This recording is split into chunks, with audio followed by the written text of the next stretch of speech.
الحمد لله رب العالمين والصلاة والسلام على المبعوث رحمة للعالمين وبعد. My name is Jalal Abualrub, Jalal Abualrub. Allah subhanahu wa ta'ala blessed me to start calling to the Salafi da'wah, the Quran and Sunnah and the way of the companions since 1984, publicly.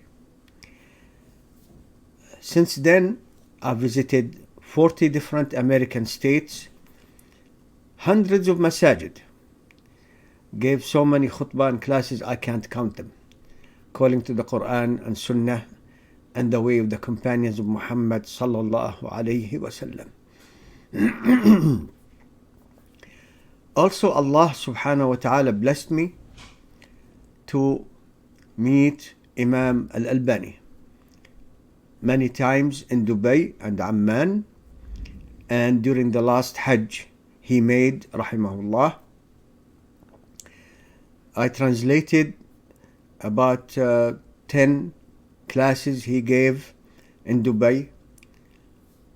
Also, I translated one of his books, Al-Hadithu Hujjah. The hadith is proof itself in matters of creed and fiqh. And I call him my sheikh. By the time I met Imam Al-Albani, I had studied a significant part of his books. So he was my sheikh before I met him. He is my sheikh also. I translated books and lectures for Imam Ibn Baz, rahimahullah, and Imam Ibn Uthaymeen, rahimahullah. These three are the Imams of Sunnah in our time. Also, Allah subhanahu wa ta'ala blessed me to translate or author close to 60 books so far, including a half of Tafsir Ibn Kathir for Dar al-Salam. Tafsir al-Sa'di, I'm still working on it for Dar al-Salam. 2 volumes are out. And the great book of Seerah and Fiqh by Imam Ibn Qayyim al-Jawziyyah, Zadul Ma'ad. Among the books Allah blessed me to author, Muhammad's Role in Islam and 50 righteous and humane concepts brought by Muhammad sallallahu alayhi wasallam. Also tens of thousands of articles, literally. Walillah alhamd. Short and medium size and long, and answers to questions, thousands and thousands. Walillah alhamd. My wife is the editor for all of my books and articles. May Allah reward her. So this is our service that we tried to do for the Ummah of Muhammad sallallahu alayhi wasallam. In the early era of the Islamic Jihad in Afghanistan against the Russians, Allah blessed me to join them. After I saw the fatwa by Imam Al-Albani, Imam Ibn Baz, Imam Ibn Uthaymeen about the necessity of helping and supporting our Muslim brothers in Afghanistan. These scholars knew, these are the true scholars of the Ummah, they knew that among the Afghanis there are those who worship graves, invoke dead people, have a deviant aqidah, Sufis, liberals. And yet, they did not issue statements that those Afghanis, there is shirk all everywhere in Afghanistan. These are grave worshippers. They said, go help your Muslim brothers and sisters. This is because a scholar knows that we give walaya, help and support to the Muslims according to the Islam they have, not according to the bid'ah they may have, according to the Islam they have, especially since most Afghanis, just like other Muslims from Indonesia to Morocco, are commoner Sunnis. They don't have a lot of knowledge, but they're Sunnis, they're Muslims. They're not kuffar, they're not mushrikeen. Only a part of the ummah from Indonesia to Morocco engage in grave worship. Sufis, and not all Sufis do grave worship. Once Imam Ibn Baz rahimahullah was correcting or advising a brother who wrote a book about if there is, there is need to make corrections, and a brother kept saying from his book, the Sufis said that, the Sufis said, and Imam Ibn Baz rahimahullah, it's on tape, interrupted him and said, be fair, not all Sufis are the same. I'll give you an example. Imam al-Nawawi rahimahullah was a Sufi. He didn't worship graves. He was not a mushrik, rahimahullah. Imam al-Nawawi rahimahullah. So those scholars did not say that shirk exists everywhere in Afghanistan and discourage the people from going there at a time when they were under Russian occupation, brutal, that caused the death of about 200,000 Muslims. We went there for the sake of Allah to help our Muslim brothers and sisters, according to the fatwa of the 3 imams who said, go help them. Help the Muslims in Afghanistan.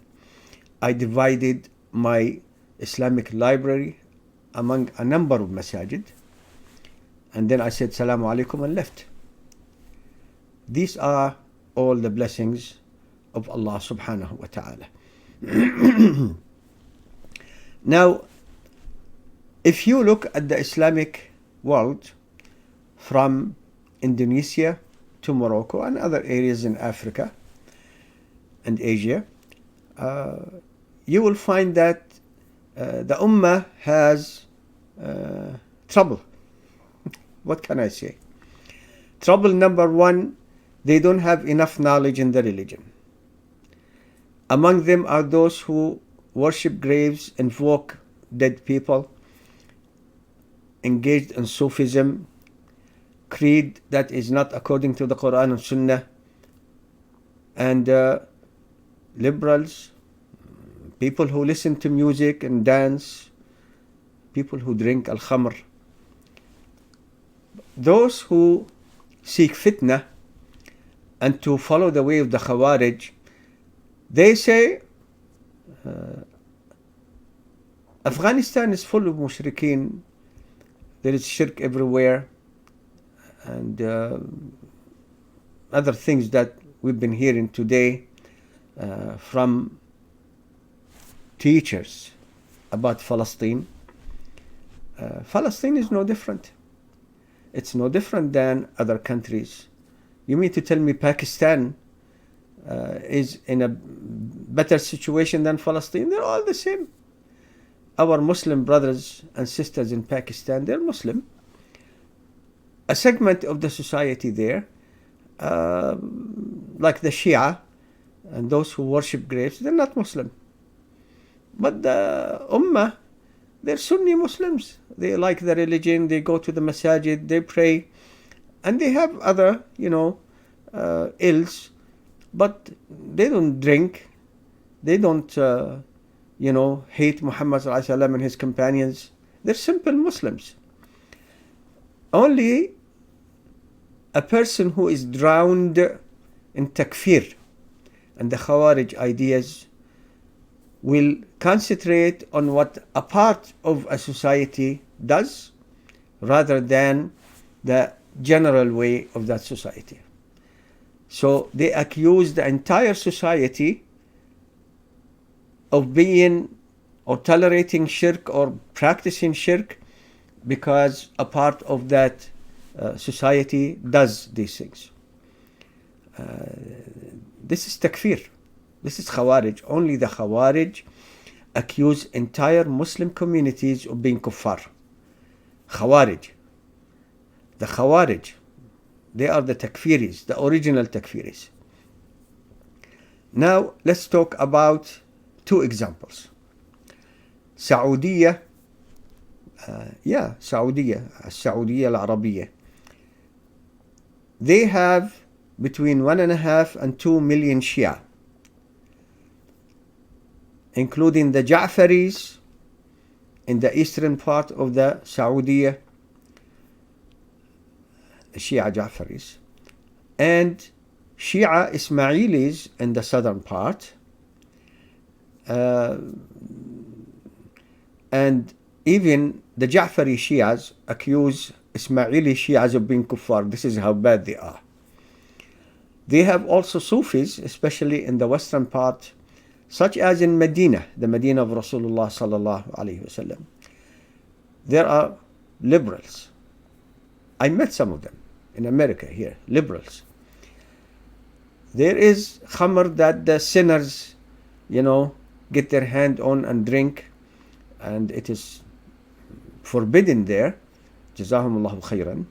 Also, those who sell drugs, smuggle drugs, if they're caught, it's a capital punishment. May Allah reward them for doing that. But there are people who drink in Saudi. There are people who use drugs. There are people who are not interested in the religion. So if someone is drowned in takfir and khawarij, and they hear, may Allah forbid, that a kafir country is invading Saudi, would they say, well, Saudi has Shia, has Sufis, grave worshippers, liberals? Meaning, okay, leave them alone, don't help them, because that's what it means. Or would they say the majority of the population in Saudi are simple Sunni Muslims? They practice as much as they can from the religion. They love the religion. The masajid are full of those who pray. So those who designate an entire ummah according to what a segment of them does or doesn't do, they're Khawarij. This is Saudi. The land that has symbols of Tawheed all over the country. Some of the blessing Allah sent through Muhammad ibn Abdul Wahhab and his da'wah. You don't see people openly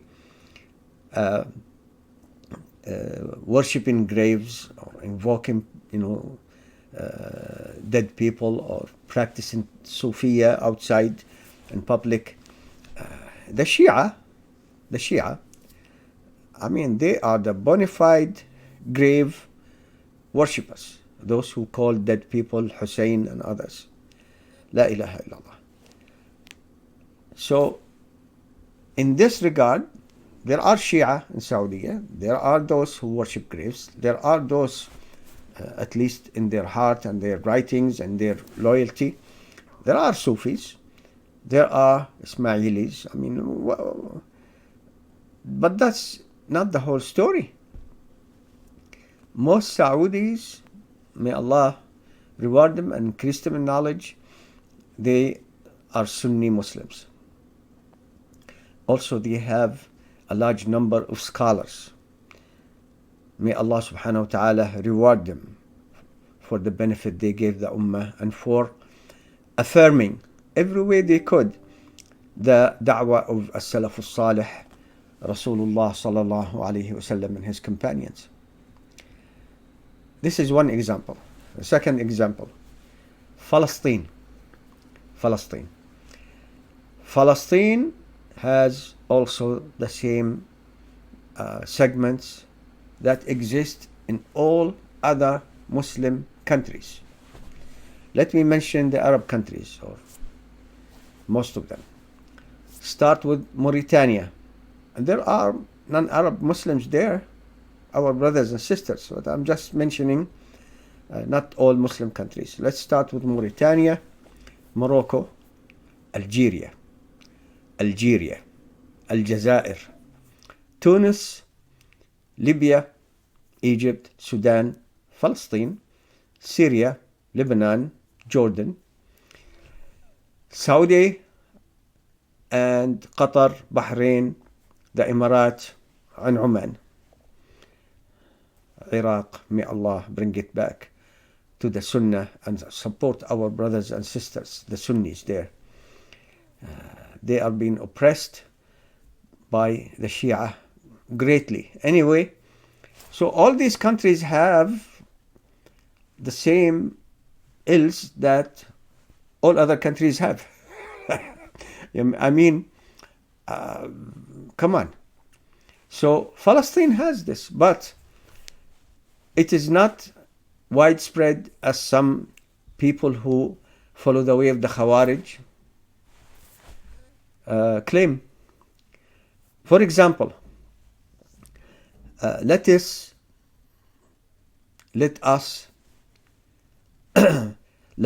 talk.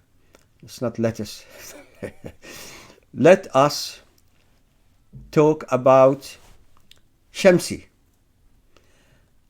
I really don't know Shamsi, and at this moment I don't really like to know anything about him. A couple of videos that I saw, one of them will be attached to this video, inshallah. What does he say? There is shirk everywhere in Palestine. And then he mentioned the grave of Ibrahim alayhi salam. By the way, Imam Ibn Taymiyyah said that only the Prophet, our Prophet Muhammad sallallahu alaihi wasallam, his grave is known. Other Anbiya, we don't know any of them. So it's a fake grave. And it's not covering all Palestine. How big was Ibrahim alayhi salam? It's just in a spot inside one of the towns in Palestine. It's not the whole land, including Israel. La ilaha illallah. So he says shirk exists everywhere in Palestine. Now those who are listening to this man, who have been deceived by him, and he's not an eloquent speaker, he talks too much, and when you talk too much, as the scholar said, then you make too many errors. He interrupts people, he's shouting, and he moves his head and hands, with exaggeration, and the knowledge is not there. It's not there. He's not a knowledgeable person. He is talking about topics that way, way above his level. He's not a learned scholar in any way or form, or even a student of knowledge. I heard many of the things that he said. These videos turned me off, because I'm not going to waste my time on hearing more than what I already heard. And it's not only the two videos, by the way, about other stuff he's saying. I'm expecting those who are being deceived by this man, and there are lots of them, to say, no. Are you accusing the Palestinians of being mushrikeen? You see? He said something to this effect in another video, mentioned grave worship. They would have told him, okay, bye. I'm not listening to you anymore. They still listen to him.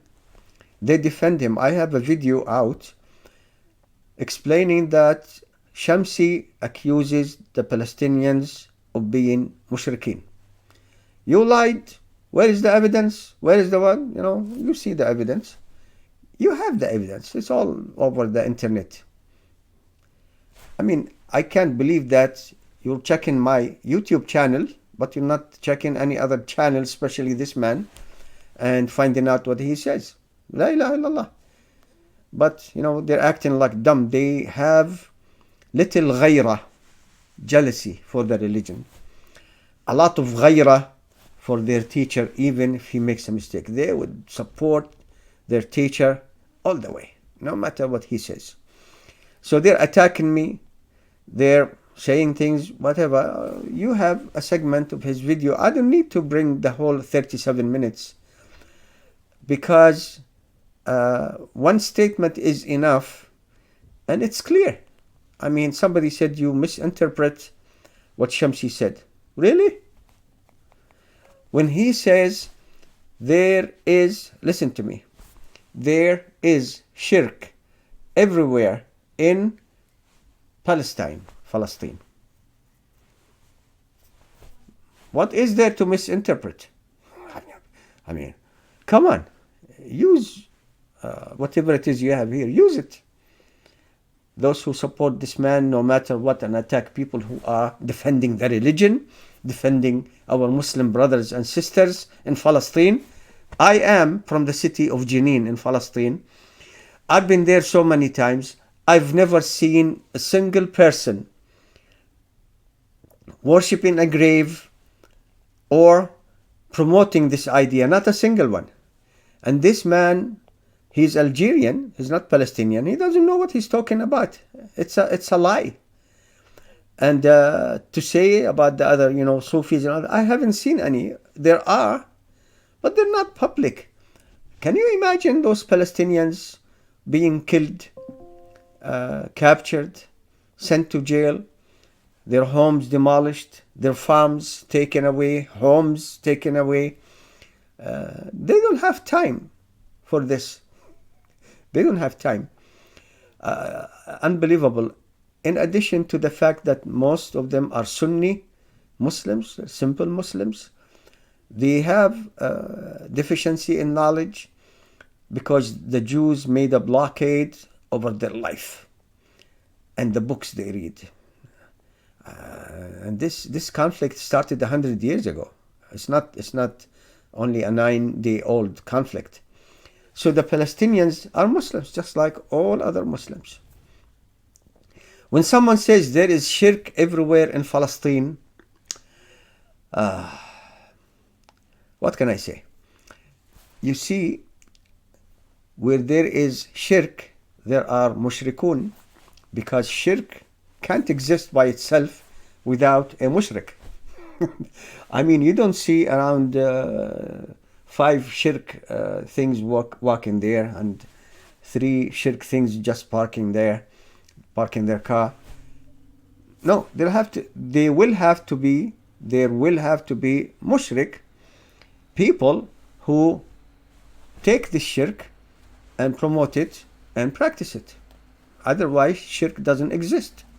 So when you say there is shirk everywhere in Palestine, meaning there are mushriks everywhere in Palestine, and stop this nonsense. Stop defending deviant people no matter what they say. Have some kind of jealousy here for the religion, for other Muslims. Don't defend him. Don't attack me. I'm defending your right to be a Muslim, because this man, whatever he says, whatever the area you come from, what he says about Palestine is good also, or applies to that area. It's not good. It applies in that area. And when I hear that this man and others, influencers, they're working from the Britain, and how much good did we get from Britain for Muslims and Islam?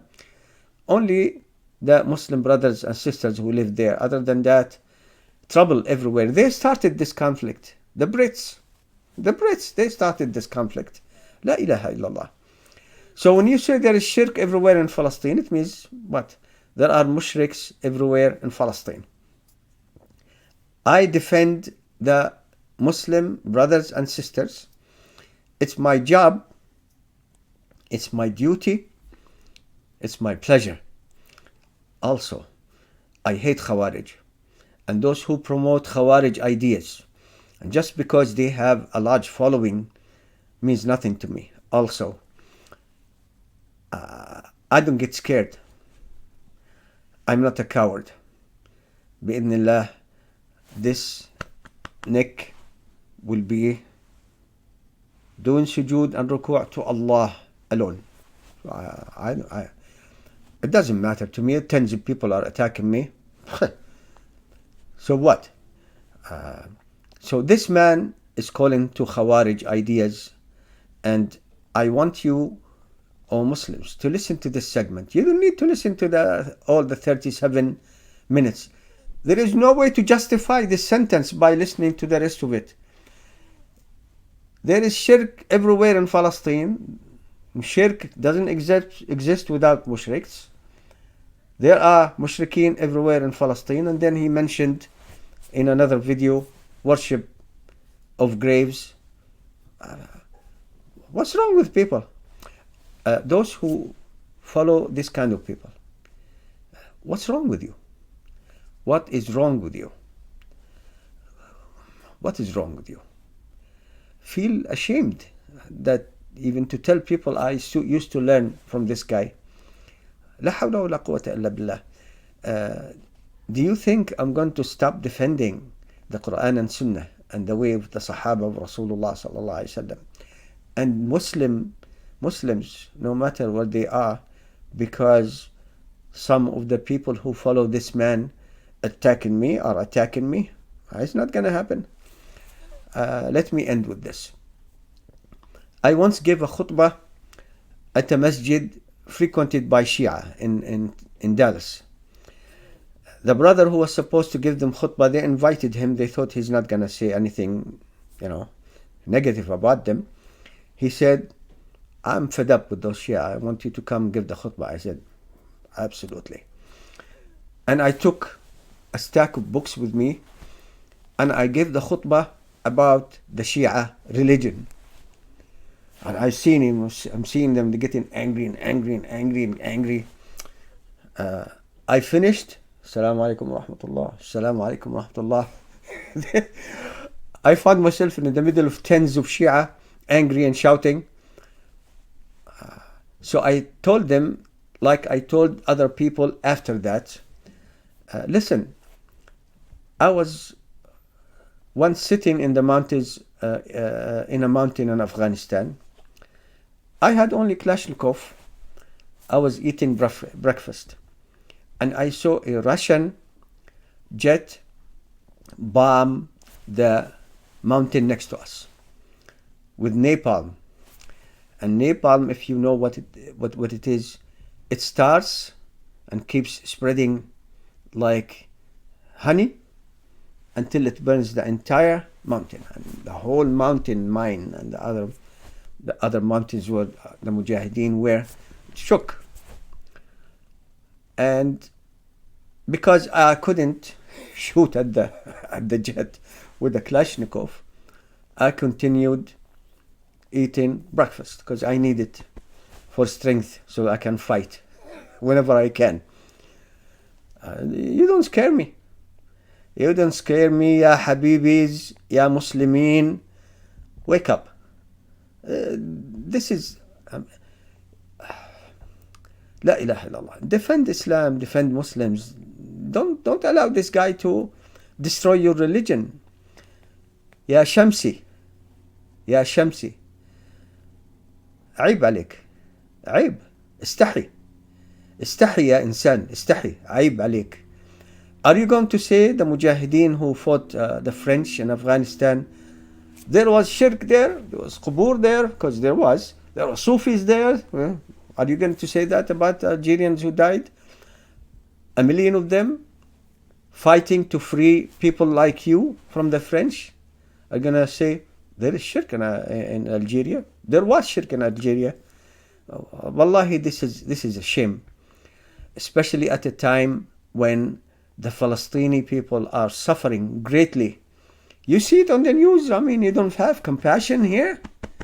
You don't have a feeling for the Muslims. See the images of the Gaza people. 2 million people have been devastated and killed. Systematically, the city is being destroyed by the Jews, supported by, Everyone. La ilaha illallah. You don't feel, you have no feeling for them. See the images and say, I ask Allah subhanahu wa ta'ala to help our brothers and sisters in Islam in Palestine and support them against one of the most brutal occupation that we know of, and also to give them the water, the food, the medicine they need, and to expose those who are trying to brand them as mushrikeen as to what they are. La ilaha illallah Muhammadun Rasulullah.